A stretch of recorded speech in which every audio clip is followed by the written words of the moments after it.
mas nag-improve na nga ang laro ni Kai Sotto sa loob ng paint at kung mapapansin natin, ang kanyang record sa rebound ay 2 beses na nakakuha si Kai ng 18 rebounds sa team ng Koshigaya Alphas at ito ang kanyang record high dito sa Japan B1 B-League pagdating sa rebound. Maganda ang combo ni Kai Sotto at Team Suarez, kung hindi naman kaya ay Jeff Gibbs at walang problema ang team ng Koshigaya sa wing nila dahil nandito si LG Pick at kung nag-step up naman ang mga players ng Koshigaya sa 1 at 2 position ay mahirap talunin ang team ng Koshigaya Alphas. Unang subok pa lamang ng Koshigaya Alphas sa Japan B1 B-League at mula nga sila sa Japan B2 at ang isa sa goal nila ay ang manatili sa B1 level na tsak naman na kanilang magagawa. Posible pa nga na umabot ang Koshigaya sa gitnang rankings ng standings dahil marami pa silang natitirang laro sa kasalukuyang season. Mikawa Seahorses ang susunod na makakalaban ng Koshigaya Alphas at kung sa overall standings ang basehan natin ay top 6 ang Mikawa Seahorses sa standings na merong record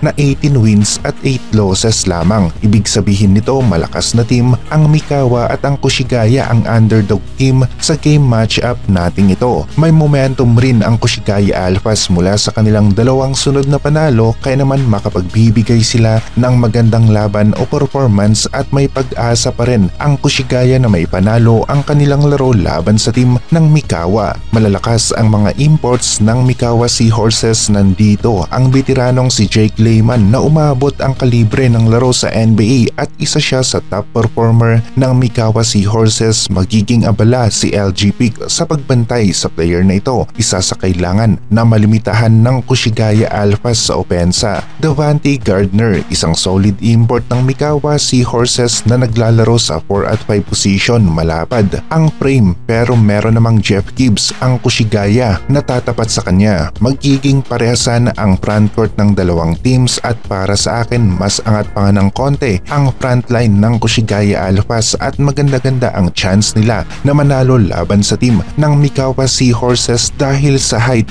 ni Kai Sotto at Team Suarez na sinamahan pa ng malakas na Jeff Gibbs. Zach August ang center ng Mikawa pero Kai Sotto kayang-kaya natapatan ang player na ito na nagmula sa EuroLeague at naging 2-time Greek League champion pa nga itong si Zach August. Pero sanay na sa high level competition itong si Kai Sotto, meron nang experience laban sa mas dekalidad na mga players kaya naman mahihirapan rin itong si Zach August laban dito kay Kai Sotto. Lamang ang Koshigaya Alphas sa height at mukhang makukontrol nila ang loob ng paint laban sa team ng Mikawa Seahorses. Kapag nag-step up rin ang mga players ng Koshigaya na naglalaro sa 1 at 2 ay magagawa nga ng Koshigaya Alphas na talunin ang top 6 sa overall standings ng Japan B1 B-League. Mas lamang ang Koshigaya sa loob ng paint para sa akin at kung nag-init ang mga guards ng Koshigaya, merong ambag ay sa Alphas ang game na ito. Back-to-back games ang laro sa weekend. Isa naman ang Dubai International Basketball Championship na inaabangan ng mga Filipino basketball fans ngayong January at kagaya ng solid na suporta ng mga Pinoy basketball fans last season sa team ng SGA, Dwight Howard, Kevin Kiambao at iba pa ay asahan natin na mas magiging solid pa ngayon ang suporta ng mga Pinoy sa team ng SGA ngayong 2025. DeMarcus Cousins ang isa sa maglalaro para sa team ng SGA at matunog nga rin ang pangalan ni Renzo Bando na isa sa maglalaro para sa team ng SGA. Magbibigay ng depensa sa 1 at 2 ng kalaban. Kumpirmado rin na maglalaro ulit itong si Andre Blatch para sa team ng SGA ngayong 2025. Kevin Kiambao naman papuntang South Korea, maglalaro para sa team ng Sono Sky Gunners at alam naman natin na merong laro si Kevin Kiambao na posibleng tumapat sa level ni Ethan Albano, Carl Tamayo, SG Bilangel at iba pang Pinoy players na maganda ang laro sa KBL.